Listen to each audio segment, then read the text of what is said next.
Hello dear students. So in this video we are going to continue the chapter Reproduction in Organisms. So in the previous video we have discussed about the asexual mode of reproduction found in the lower organisms, as well as we discussed about the vegetative propagation found in higher plants. So now let us continue. So the beginning, let us see the artificial vegetative propagation.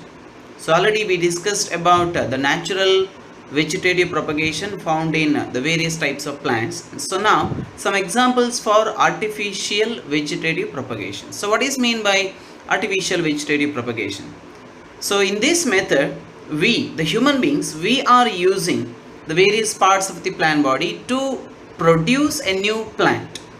So this is not naturally found. It is the human or man-made methods to develop the new varieties or the new type of plants or to increase the number of plants. So now in that, first one is by cutting. So the various plant parts, when a small piece of any plant part, that is a stem or root or the leaf, is used for vegetative propagation, it is called as cutting. So here the first one is the root cutting. So in this case, long segments of roots are used as vegetative propagule, and these segments must have the ability to form the adventitious roots and adventitious buds. So if the segment of root has the capacity to produce adventitious roots as well as adventitious buds, such roots can be used as a vegetative propagule, and this not naturally occurring process. So this is the man-made method to produce new varieties of or the new plants. So most commonly this is performed in case of raspberry as well as the lemon and some other plants. The next one is stem cutting. In this case, there are 20 to 30 centimeter long segments of stems are used as vegetative propagule, and they are first induced for the root production by using the various types of growth hormones such as NAA, naphthalene acetic acid, as well as IBA, indole butyric acid. So before developing as a new individual or the new plant, we need to induce the production of roots from that stem cutting, and most commonly it is performed in case of rose plant, clerodendron, as well as duranta plant. And the last one is leaf cutting. So as we all know, the leaf is involved in the reproduction, that is natural vegetative propagation. For example, the bryophyllum that reproduces by the help of a leaf, but in that case the adventitious buds are produced at the margin of the leaves. But here in case of the plants like sansevieria, so here what happens, there are segments of leaves used in vegetative propagation. The segments, the parts or the pieces of the leaves are used as vegetative propagules. So this is regarding one example for artificial vegetative propagation, that is by cuttings. The next very important type, that is layering method. So what is this layering? So in this method, the adventitious roots are induced on a stem while it is still attached to the plant. So in the previous case, the stem cutting is taken and then the rooting or the root formation is induced, but here the adventitious roots are induced on a stem while it is still attached to the plant body.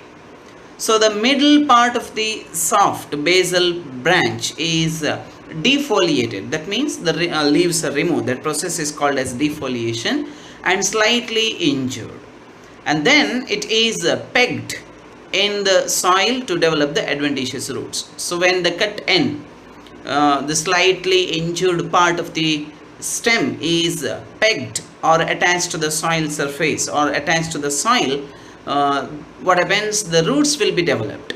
So that produces the adventitious roots. And then the pegged down branch of the plant is called layer. So that process is called as layering. And later on this branch is separated and planted. So since the roots are produced from the damaged part or injured part of the plant body, that part is then removed and that is separated, and then it is planted as a new individual. And most commonly this process is performed, this method is performed in case of cherry plant as well as jasmine and grapevine. So now let us see the different types of layering. The different types of layering. The first one is called tip layering. So in this method, in tip layering method, only the tip of the branch is pegged down in the soil. You can see a plant. So this is the plant, and here one branch is attached to the soil. It is pegged in the soil. The tip is exposed, and slowly there will be the formation of roots from this pegged part of the stem, and then it is cut, and the cut plant twig is used or planted as a new individual. So it induces the root formation, and later the growth of shoot tip takes place, and most commonly it is performed in case of raspberry as well as blackberry. The next one is the next type of layering, that is continuous or trench layering. So continuous layering, the another name is trench layering. You can see the branched twig. In this type, a branch is pegged in horizontal position, and from each branch there is a development of vertical shoots. The vertical shoots will be developed from each branch.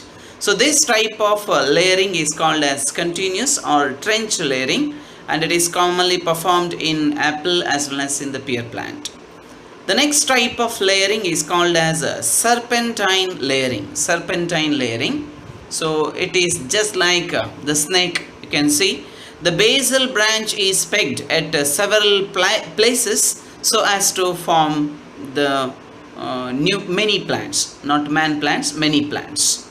So example is clematis. So clematis is an example in which the serpentine layering is performed to produce a large number of plants.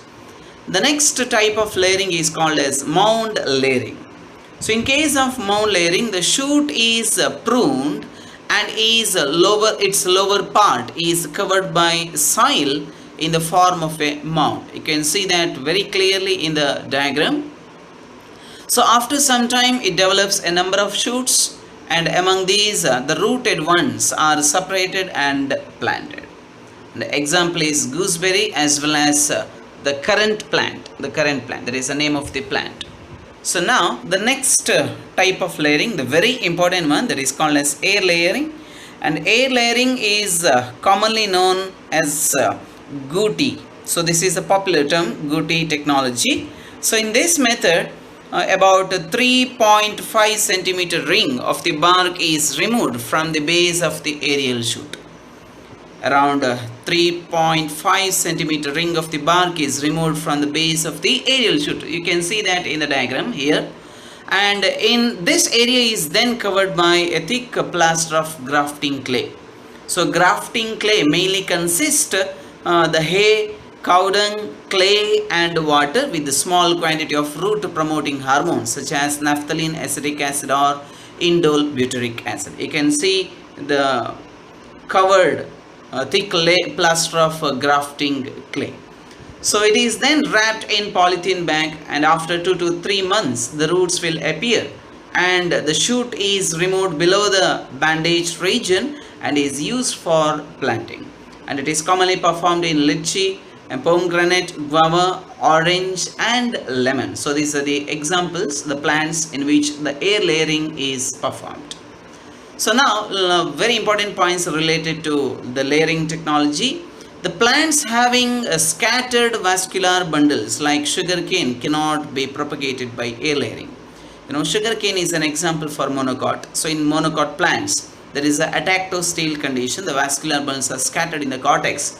So in such plants where there is a presence of scattered vascular bundles, for example the sugarcane plant, in such plants the layering cannot be performed.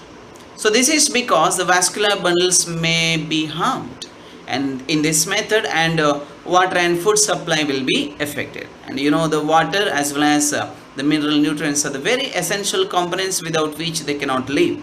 So in this process, the transportation of this food or the mineral nutrients, food supply also, the organic food which is produced during the photosynthetic process, that should be transported from the leaves to the roots. So that process will be affected so that the plant may not grow. So the next very important type of artificial vegetative propagation, that is by grafting. So in this method, the parts of two plants, usually the roots and shoots are joined in such a way that they grow as one plant. So two plants are joined to develop one single plant. So that will develop as a single plant. So due to joining the cambia is the vascular cambium or the cambium, that is a secondary meristem of these plants come in contact. So the point of contact is covered with grafting wax and bandages, and the grafting is done between two closely related dicotyledonous plants having vascular cambia. The rooted supporting portion of the plant is called as a stalk. So this is very important point. The rooted supporting portion, the basal part which is rooted, that portion of the plant is called as a stalk, and it is joined with a twig of another plant, that is called as scion. So scion is nothing but the twig which is joined to the stalk, so that is called as scion. So usually the eustelic plants, eustelic means with the endodermis, cortex, followed by the endodermis, within which the vascular bundles are arranged. That means the true steel condition. So vascular bundles are present within the endodermis. So that type of vascular bundle or the type of stellar condition is called as eustelic condition. So usually the eustelic plants are used. In such plants this process is used, the grafting technology. The very important examples for the plants which are propagated by the help of grafting technology includes mango, rose, apple, rubber plant, citrus, pear plant, plum, as well as peach plants. So these are some very important examples for the plants which are propagated by the grafting technology. So now let us see the different types of grafting technologies, the different types of graftings. So in that first one, that is the tongue grafting or whip grafting. Tongue grafting is also called as whip grafting. So in this method, both the stalk and scion are cut obliquely at about the same angle. You can see that very clearly in the diagram. So this is the region where two plant twigs are joined. The next type of grafting, that is called as wedge grafting. So in case of wedge grafting, a V-shaped notch is made on the stalk and a wedge-shaped cut is made on the scion. V-shaped notch is made on the stalk, that is the basal part, and a wedge-shaped cut is made on the scion. So you can see that very clearly in the diagram. So in this diagram here, the scion as well as stalk are joined. So the basal part, that is V-shaped, that consists of V-shaped cut, and the scion, that is the upper part, that consists the wedge-shaped cut, and they are joined together. So this is the wedge grafting. The next type of grafting, that is called as crown grafting. Crown, kirita.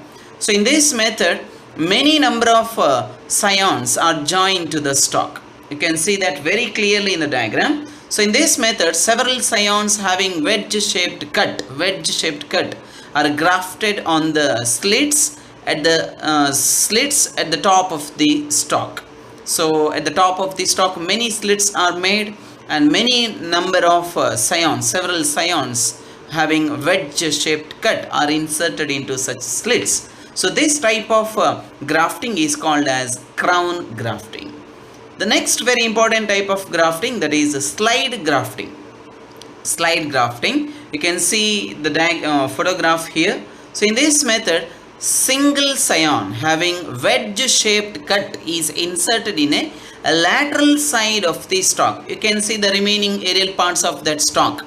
So at one edge, at one lateral side, the slit is made, and within that slit, the scion is inserted and bandaged. So this is regarding the various types of grafting technology. Some very important points related to the grafting.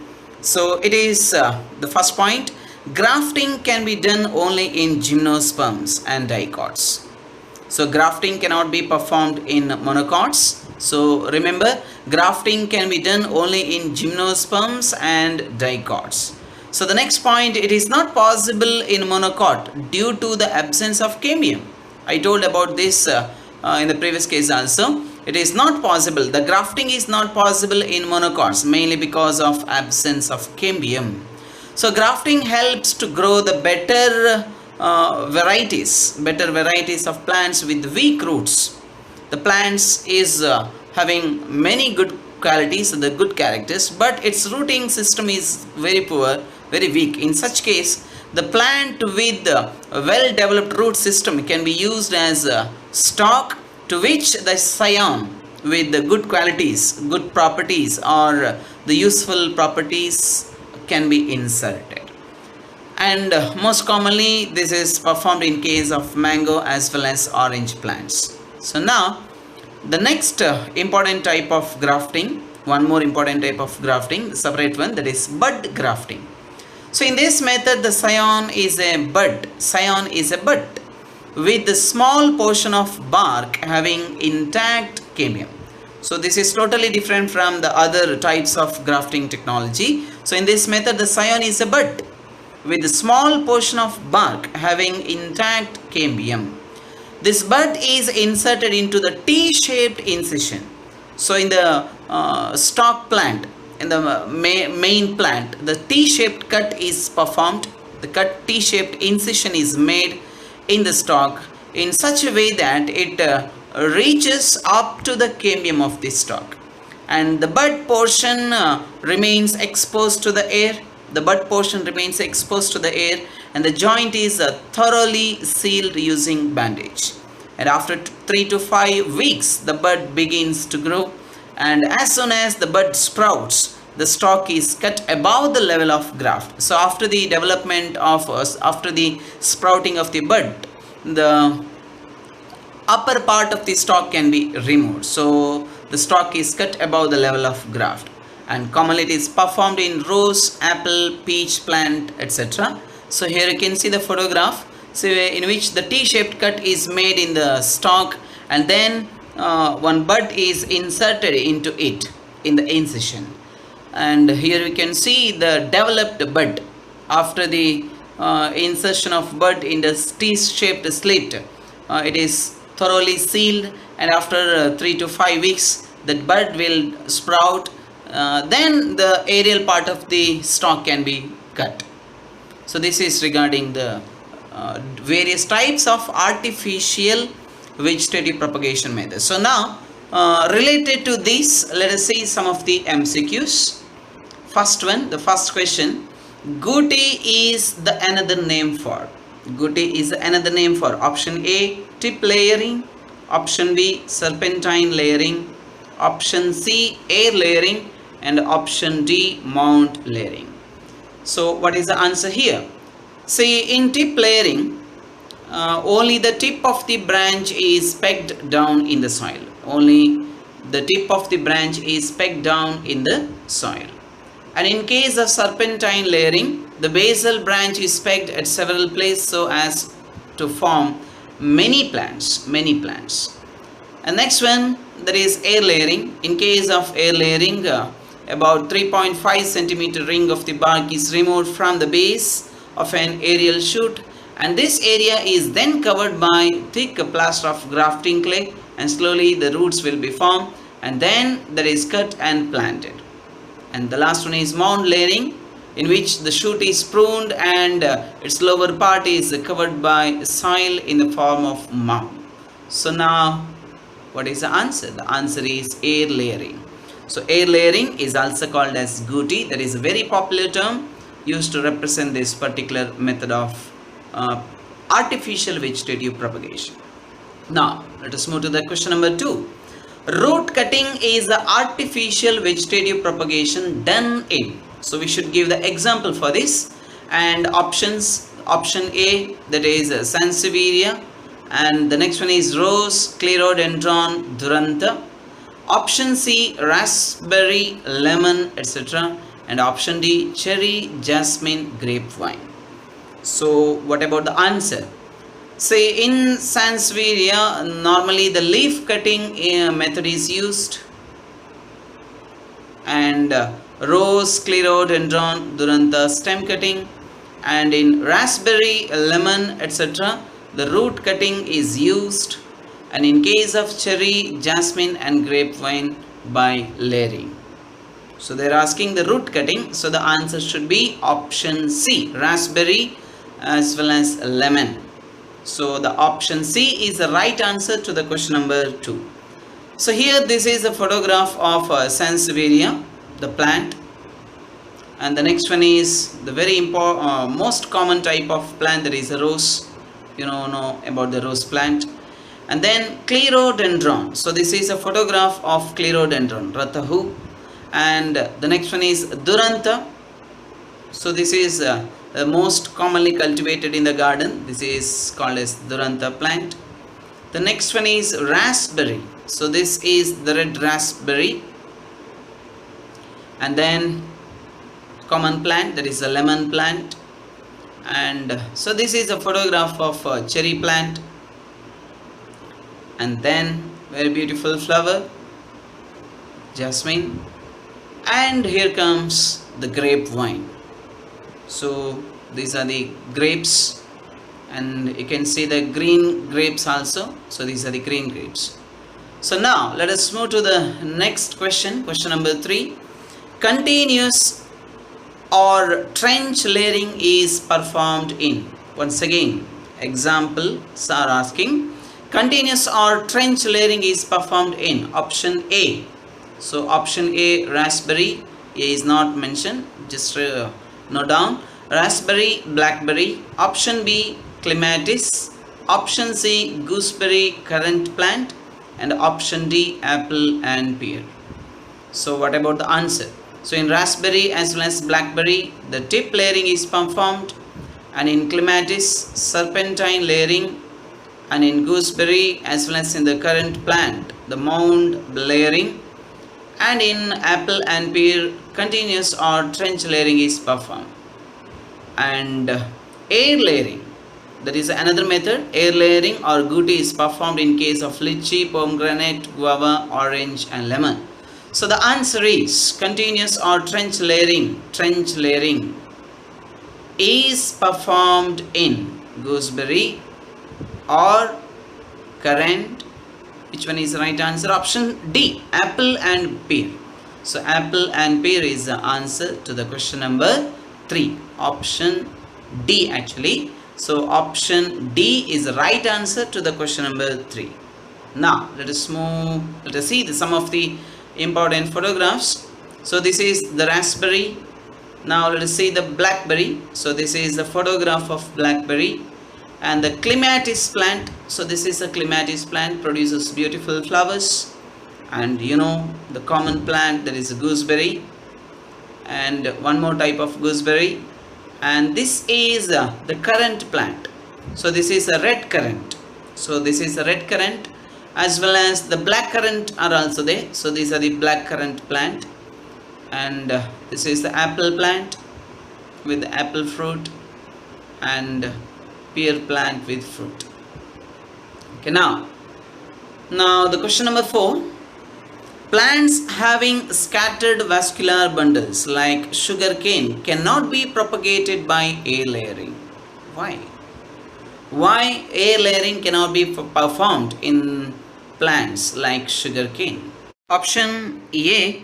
This is because xylem may be harmed in this method and water supply will be affected. Option B. This is because phloem may be harmed in this method and food supply will be affected. Option C. This is because epidermis may be harmed in this method and water and food supply will be affected. And option D given, this is because vascular bundles may be harmed in this method and water and food supply will be affected. So what is the answer here? So definitely the xylem, if the xylem is harmed, there is no conduction of water, that is true. If the phloem is harmed, there is no food supply. both the statements are correct. If both are given in the single statement, that should be the right answer, and it is given in option D. This is because vascular bundles, xylem and phloem, together known as vascular bundles, may be harmed. In this method, if the vascular bundles are harmed, then what happens? Water and food supply will be affected.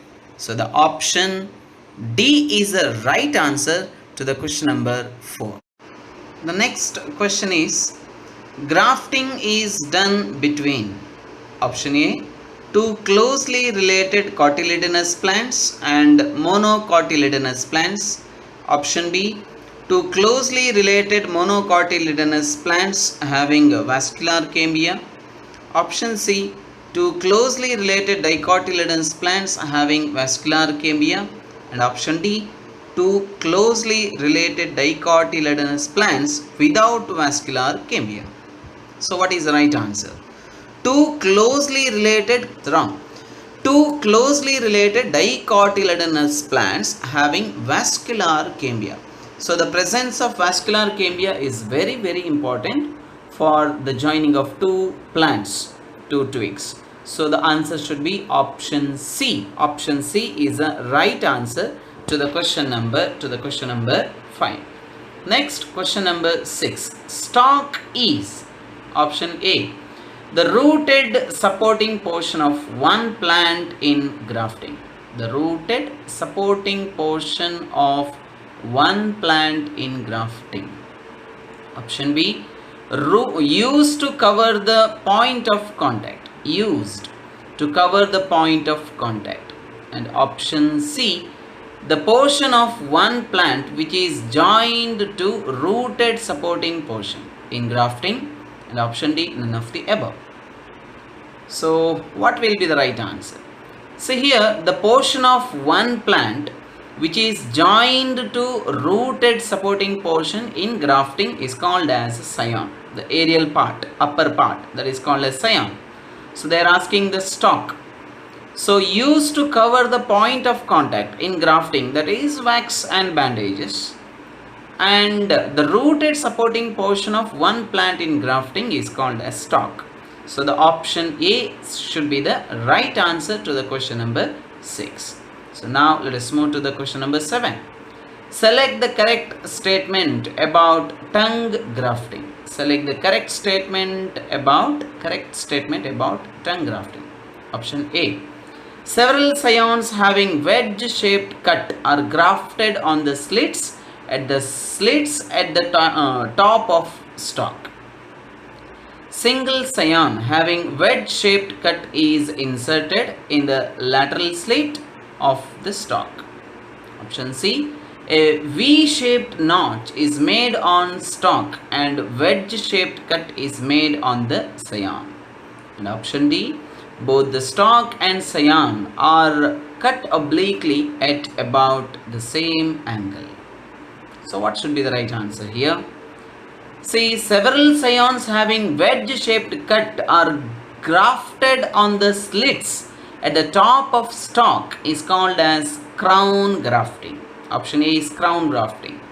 Single scion having wedge-shaped cut is inserted in a lateral slit. So that should be the slide grafting. And a V-shaped notch is made on stalk and wedge-shaped cut is made on scion. This type of grafting is called as wedge grafting. And both the stalk and scion are cut obliquely at about the same angle. That is called as tongue or whip grafting.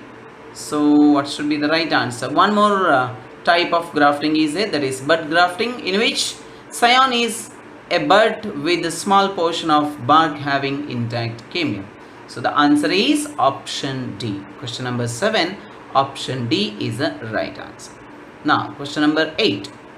Grafting is not possible in monocot due to option A, absence of vascular tissues. Option B, the absence of secondary permanent tissues. Option C, the absence of cambium. Option D, the absence of growth hormone. So what should be the right answer? Grafting is not possible in monocot due to absence of vascular tissues. Definitely wrong. They consist vascular tissues. That is wrong. The absence of secondary permanent tissues. Secondary permanent tissues are normally produced during the secondary growth. Okay, that is not the right answer, I think. Let's see the option C, the absence of cambium. If the cambium is absent, two plants cannot be joined together. Absence of growth hormone is wrong. So definitely option C is the right answer. Option C is the right answer. Now, let us study the next type of reproduction, that is sexual reproduction in organisms. See, the sexual reproduction is common in higher plants as well as in the animals, higher animals. And simple algae, fungi also shift to sexual reproduction at the onset of adverse condition. So when there is no condition favorable for the vegetative propagation, or if the condition is not suitable for asexual reproduction, particularly in algae and fungi, that is specifically known as asexual reproduction.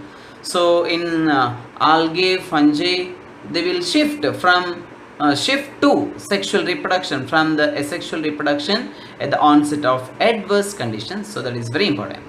Conjugation in paramecium, a unicellular protozoan, is rudimentary sexual reproduction found in the lower organism like paramecium. And in sexual reproduction, male and female gametes fuse to form the zygote after fertilization.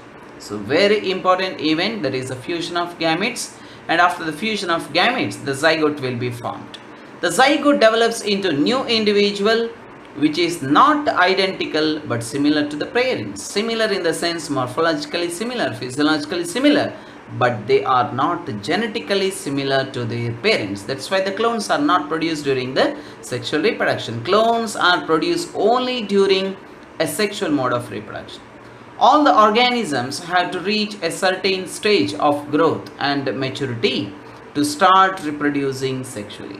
So all the organism has to reach certain age of growth and maturity to start the reproducing sexually, to start reproduce sexually.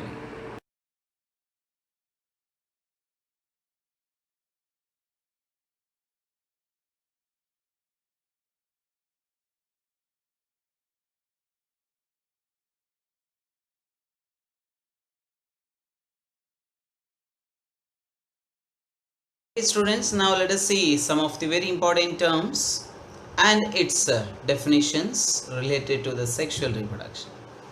First one is bisexual. So what is mean by bisexual? Bi means two. So bisexual is as same as the homothallic or monoecious condition. The homothallic or monoecious condition, that is also called as bisexual condition.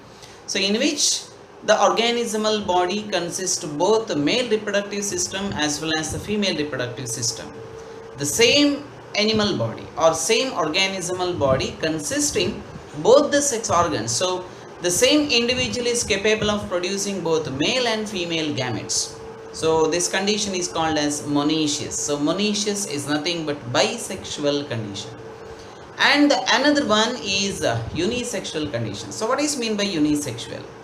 Unisexual is also termed as heterothallic or dioecious. Hetero means different.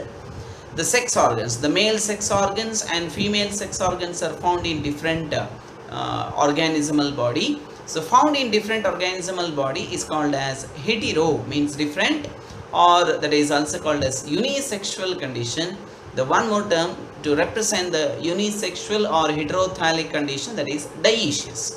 So dioecious are unisexual, monoecious are bisexual. So most commonly it is found in fungi, plants as well as in animal species.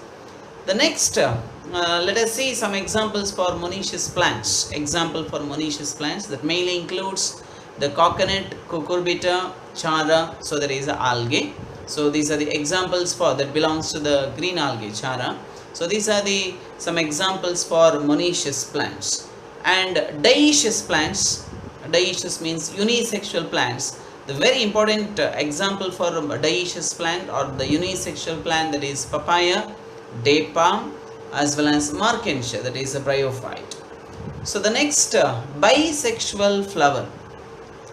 with related to the plants, bisexual individual produces bisexual flowers, or that may produce both the male and female flowers. So bisexual flowers are generally produced by the plants such as sweet potato, sweet pea, hibiscus, lily, rose, etc.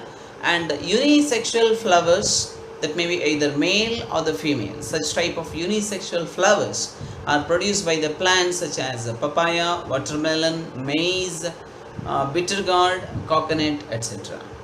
Next, monoecious or hermaphrodite animals. Related to the animals, we are using the term that is called as hermaphrodite. As I told earlier, monoecious is nothing but bisexual. So bisexual animals are specifically known as hermaphrodite animals, and examples for hermaphrodite animals include earthworm, leeches, sponges, flatworms, etc. So these are the examples for bisexual animals specifically known as hermaphrodite animals. The next example for dioecious or unisexual animals mainly includes the cockroaches and other higher animals including the human beings.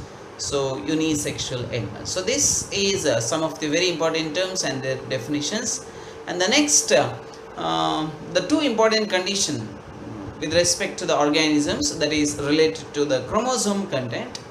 Some of the organisms are haploid, that is the organismal body cells having only one set of chromosomes. If the organismal body cells consist single set of chromosomes, that condition is called as haploid condition. And example for haploid organisms mainly include algae, fungi, bryophytes. And another one is diploid organisms. So most of the animals and pteridophytes, gymnosperms and angiosperms are diploid. So they consist two set of chromosomes. So diploid means two set of chromosomes. Haploid means single set of chromosomes in the body cells or in the vegetative cells. And definitely in the diploid organisms, the gametes consist a haploid number of chromosomes. Diploid organismal gametes consist haploid set of chromosomes. All the organism produces a haploid gametes generally. So now the very important point related to the sexual reproduction, that is phases of life. Phases of life, especially in the sexually reproducing organism during the lifetime, we can see or we can differentiate the lifespan or the life into the duration of life, that is the lifespan, that can be differentiated into three important phases. So during the lifetime, especially the sexually reproducing organism follows three important phases. The first one is called as juvenile phase. So juvenile phase is nothing but the phase of growth. So during this phase, the growth of the organism takes place, and particularly in plants, the juvenile phase is known as vegetative phase, nothing but the phase of growth. The next one is reproductive phase. So this is the second phase. So during the juvenile phase, the organism is not able to reproduce sexually. So when there is an end of a juvenile phase or the phase of growth, the organism will enter into the next phase, that is a middle phase, that is called as reproductive phase. So during the reproductive phase, the organism is capable of reproducing. That in that particular stage, that may not involve in the reproduction process, because for the reproduction process some events must occur, but that has the capacity to reproduce. And the reproductive phase is mainly characterized by the process of gametogenesis. So in the organismal body, the gametogenesis begins. If such gametes are involved in the fertilization, then such individual can involve in the reproduction process. So the reproductive phase is specially found in the reproductive sexually reproducing organism. And in case of plants, the reproductive phase is identified by the process that is called as flowering. So if the plant is flowering, that stage actually says about the reproductive phase. And the last phase of life, that is called as senescent phase, the end of the reproductive phase, that represent the beginning of the senescent phase. The senescent phase is the last phase in the life, that is also called as old age And the senescent phase is characterized by a decline in the efficiency of metabolism. The body functioning will be reduced. So these are the three important phases of life. And the next, the very important term related to the strategy of reproduction again, that is seasonal breeders and continuous breeders. So what are seasonal breeders? The organism in which the reproduction occurs only during the favorable seasons are called as seasonal breeders. I repeat, in the seasonal breeders, the reproduction takes place only during the favorable season. So throughout the reproductive phase, they cannot reproduce. Of course, they will reproduce, but in a particular season only. They are capable of reproducing during their reproductive phase, but not always, not in all the time. So there is a need of a favorable condition. A favorable season is required. Only in such favorable season they can reproduce. Example, mango. There is a particular season for the flowering process. So then only they are capable of producing the fruits and the seeds. And even in case of dogs as well as in the birds, there is a particular season for the reproduction mechanism. So these are called as seasonal breeders. And related to this, the bamboo species, you know about the very important feature of bamboo species. They flowers only once in their lifetime. Only once in their lifetime. Generally, after 50 to 100 years, they will produce the flowers. And one more very important thing, after flowering, such plants will die. So the one more unique type of flowering is found in the plants such as Strobilanthus kunthianum, and the common name of this particular plant is Nilakuranji. So in these plants, the flowering takes place once in 12 years. The flowers are produced once in 12 years. So recently in 2018, these plants were flowered. They produced the flowers. So the next, the very important term related to the reproduction, that is continuous breeders. The another category of organisms, continuous breeders. So what about the continuous breeders? So these are the organisms which are capable of reproducing throughout their reproductive phase. There is no particular season for the reproduction. So throughout the reproductive phase, they are capable of producing a new offspring. And most common example for the continuous breeders, human beings. So there is no particular season for reproduction in human beings. Animals are specially characterized by a special mechanism that is called as reproductive cycle.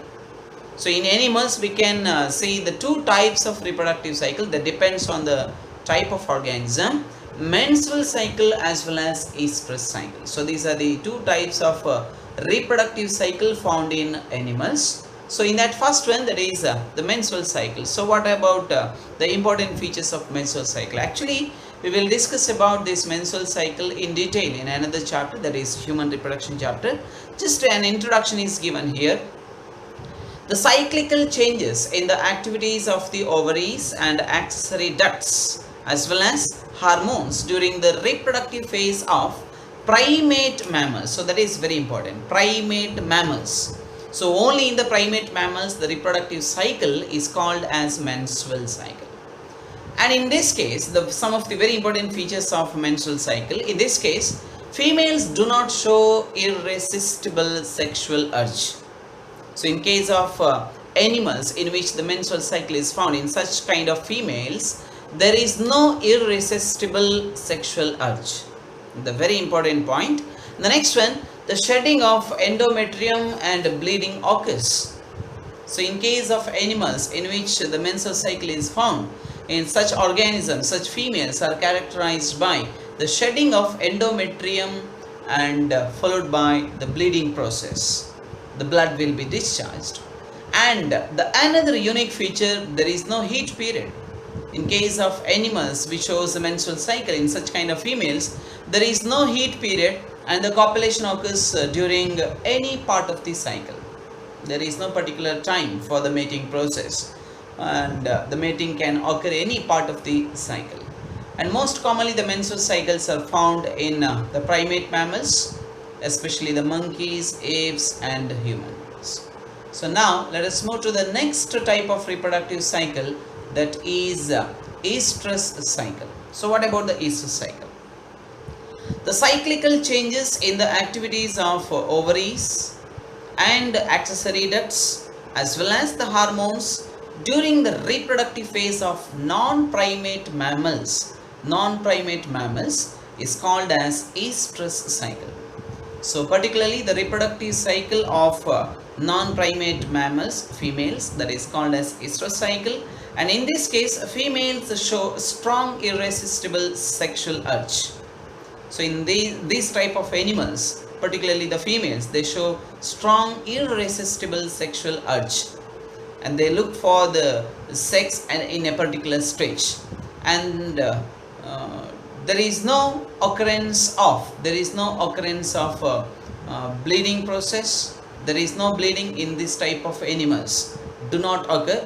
You need to mention there the bleeding process or the disintegration, degeneration of endometrium does not occur in these type of animals. And there is a estrus or heat production, heat period at the time of ovulation, and the copulation occurs only at that particular period. So this is a very unique feature. In case of primate mammals, there is no particular period for the mating process. The mating can occur at any stage of menstrual cycle. But in case of animals which shows the estrous cycle, there is a particular period, particular time for the mating process. So that is called as a heat period. And examples for the animals which shows the estrous cycle, and that is cows, sheep, rats, deer, dogs, tigers, etc. So now let us move to the next one, the very important topic related to the sexual reproduction, that is cell division during gamete formation. As we all know, during the sexual reproduction, the formation and involvement of gametes is very important.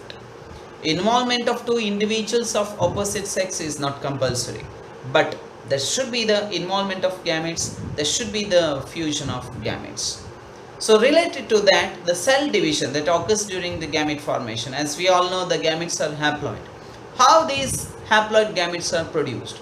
Because the sexual reproduction is found in both haploid organisms as well as in the diploid organism. So how the gametes are produced in the haploid organism, and which is the type of cell division that is required for the gamete formation in the diploid organism? That's what we are discussing here.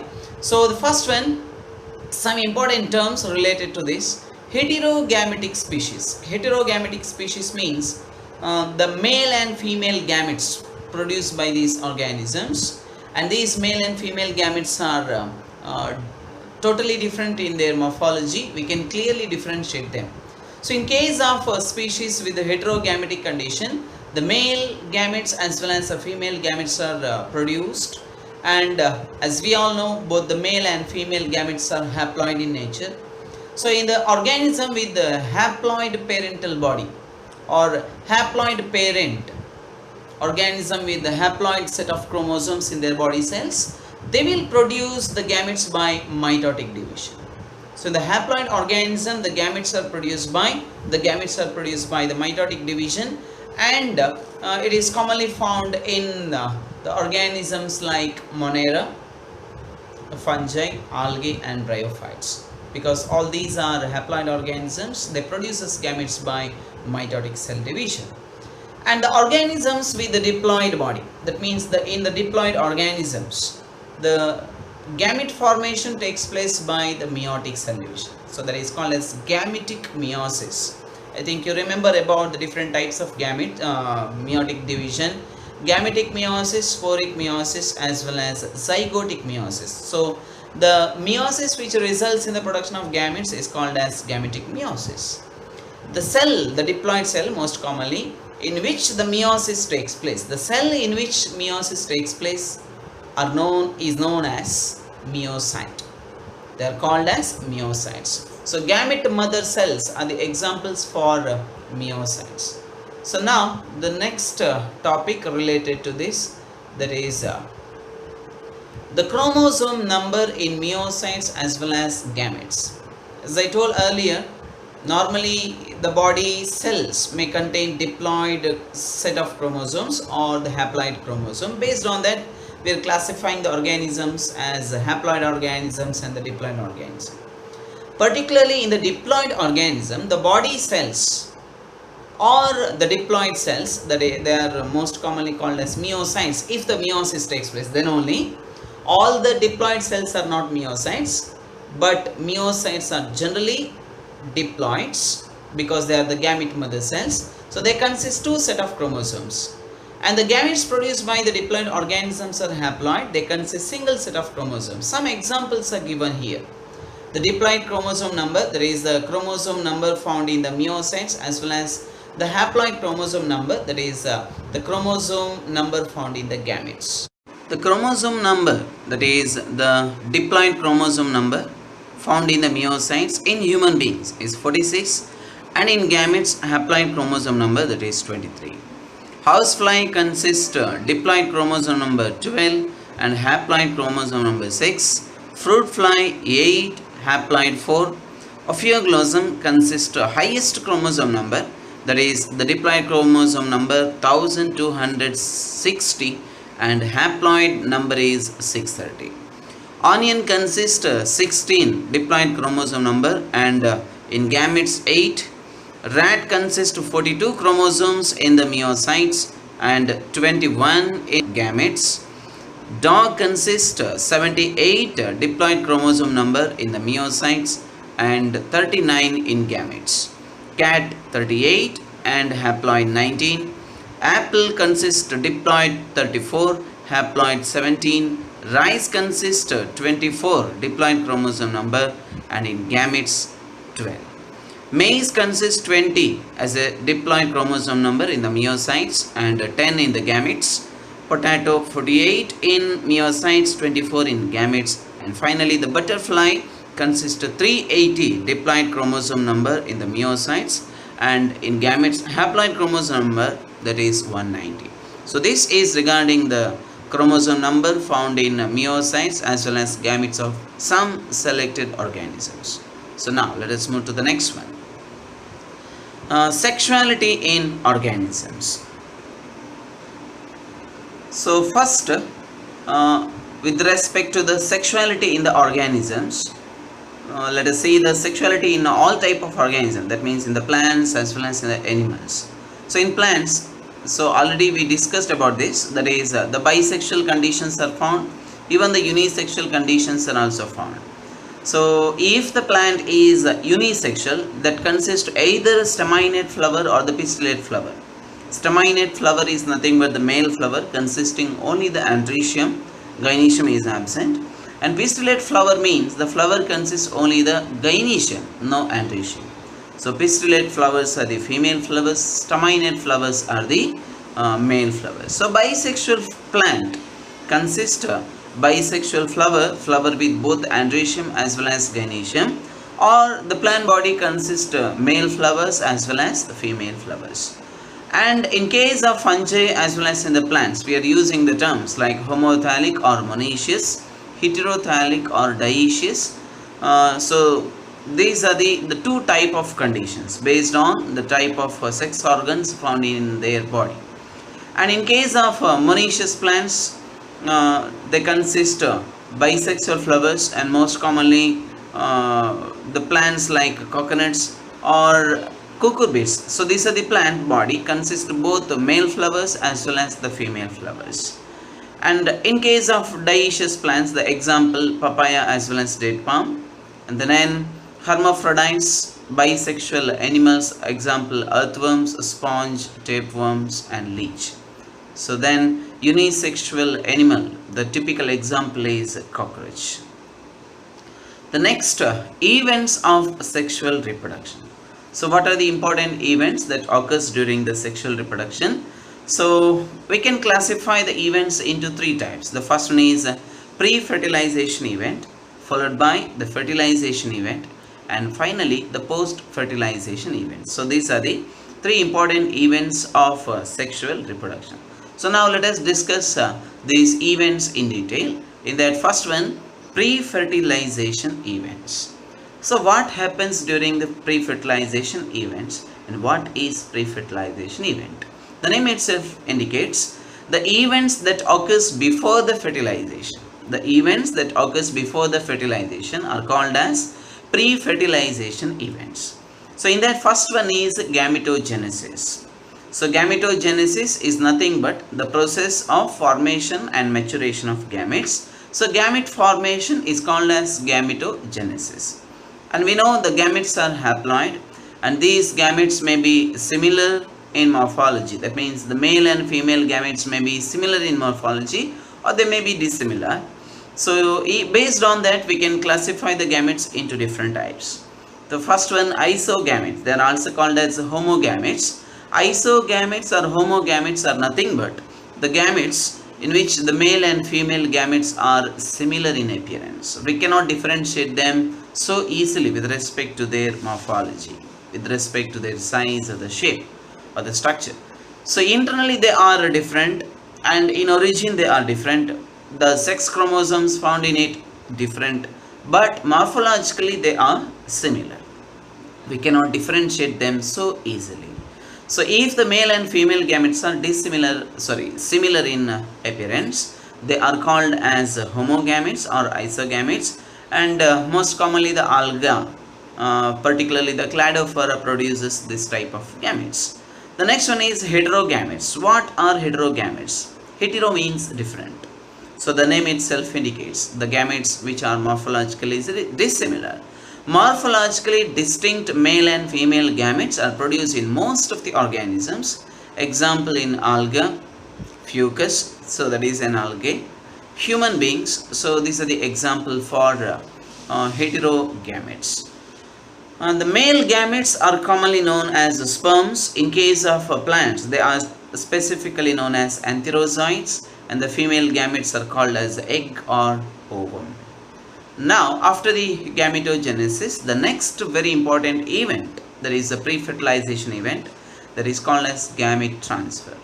So gamete transfer, particularly in plants, it is because of the pollination. So in most of the organisms, male gamete is motile and swims towards the female gamete. So just remember, in most of the organisms, male gametes are motile and the female gametes are non-motile. So if the male gamete is motile, that will swim towards the female gamete. Algae, fungi and plants, particularly the bryophytes and pteridophytes, require a water medium for the movement of gametes. So the medium is required for the transportation of male gametes particularly. And in higher plants, pollen grains are transferred to the stigma by the process of pollination. So pollination is actually the transfer of pollen grains, and pollination is a process that is associated with the transfer of gametes in plants. So in case of bisexual flowers, no need of pollinating agents, so they are self-fertilized, self-pollinated, as a stigma and anther are present close by. And in a cross-pollinating flowers, they need the pollinating agents, pollinators. Example, wind, insect, etc. So wind pollination, water pollination, insect pollination. So different types of pollinating agents are involved. And in case of dioecious animals, dioecious means unisexual animals, have a special mechanism for the gamete transfer. So that is a mating process that is required for the transfer of gametes in unisexual animals. Now, let us see the video which is showing the pollination process in higher plants.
event in the sexual reproduction, that is fertilization. So what is mean by fertilization?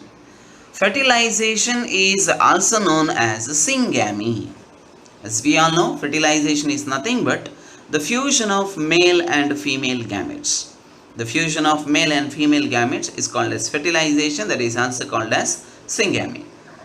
And in this process, diploid zygote is formed after the fusion of male and female gametes.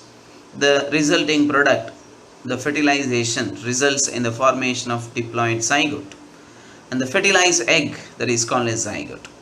So we can classify the fertilization into two types based on the medium or based on the site where the fertilization takes place. So the first one is external fertilization. So in this case, the gametes fuse externally. That means outside the body of female reproductive system, the fertilization process takes place. So here the offspring produced by the external fertilization are vulnerable to the predators. So there is a chance for the death of such individuals produced by the external fertilization. And most commonly the external fertilization is found in algae, fishes as well as in the amphibians. The next one is internal fertilization. Internal fertilization in higher plants and animals is common method. So it is commonly found in the higher plants as well as in the animals. And in this case, the fertilization takes place internally within the female body, within the female reproductive system. Now, let us see the video showing the internal fertilization as well as external fertilization.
Next event in the sexual reproduction, that is post-fertilization.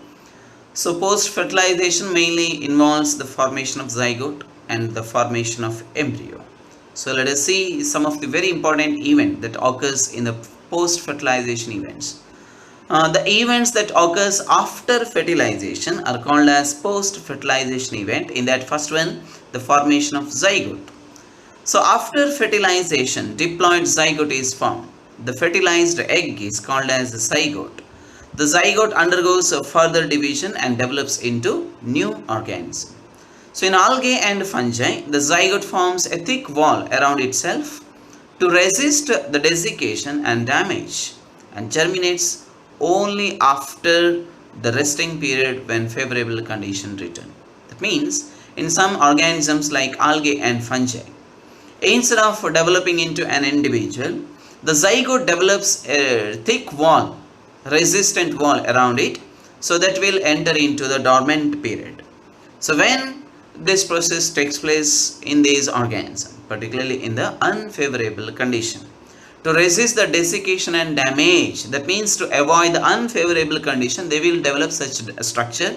And when the favorable condition returns, they will start to develop as new individual. So this is a special mechanism found in the lower organisms like algae and fungi. So in organisms with the haplontic life cycle, the organism may be haploid or diploid. Zygote is always diploid. But if the zygote is developed in the haplontic organism, how the haploid body cells are formed? So in such case, what happens? In the zygote, instead of mitotic division, meiosis takes place.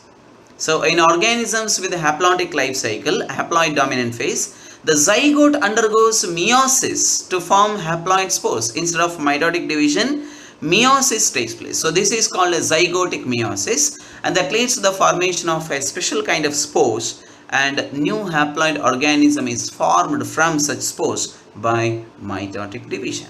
So this is found only in the organisms with the haplontic life cycle. So now the next very important event of post-fertilization events, that is the second substage, that is the development of embryo.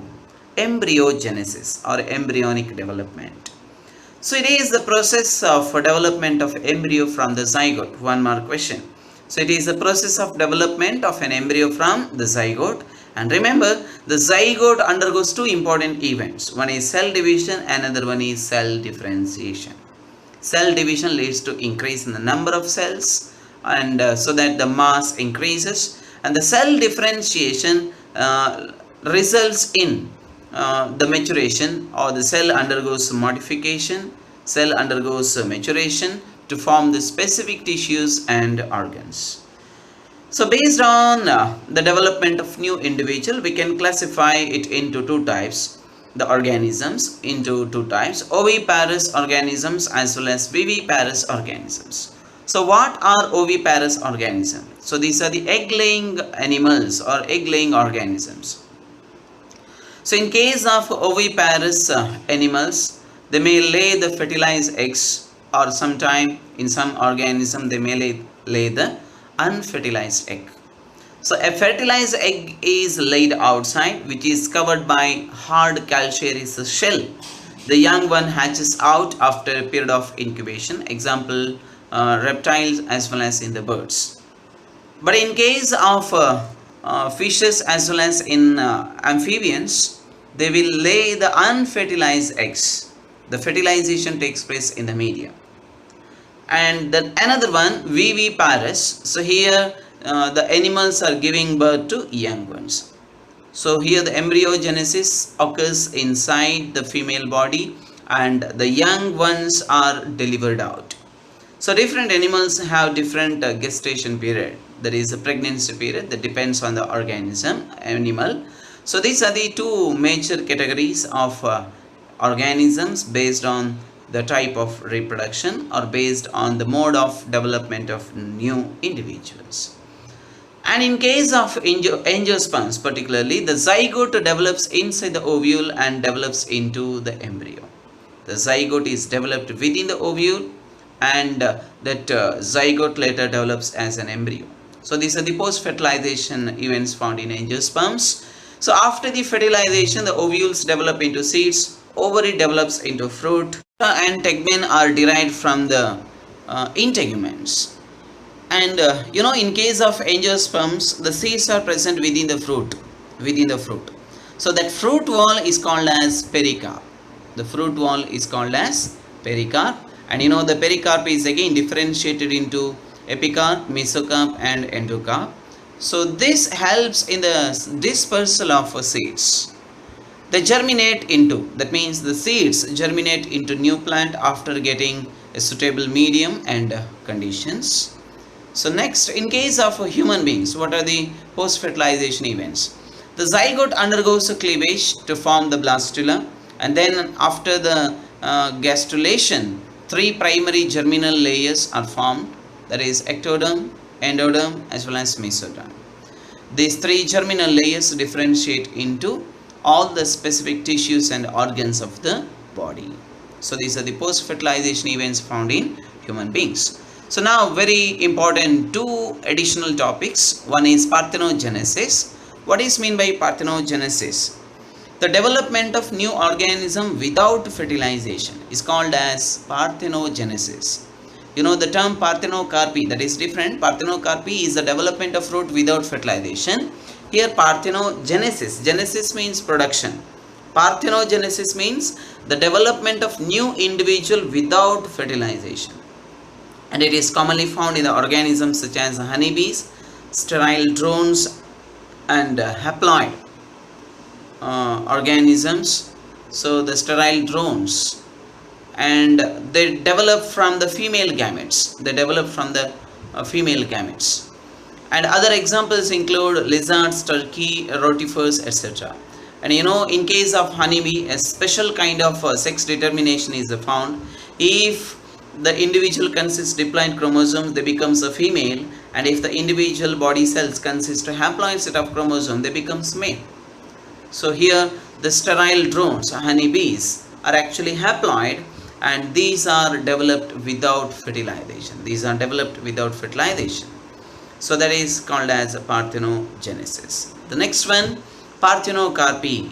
So it is artificially induced in some plants to get seedless fruits. The development of fruit without fertilization is called as parthenocarpy. So this is regarding the very important topics related to the sexual reproduction found in organisms. So this is about the chapter reproduction in organisms. So now let us discuss some of the MCQs from this particular chapter.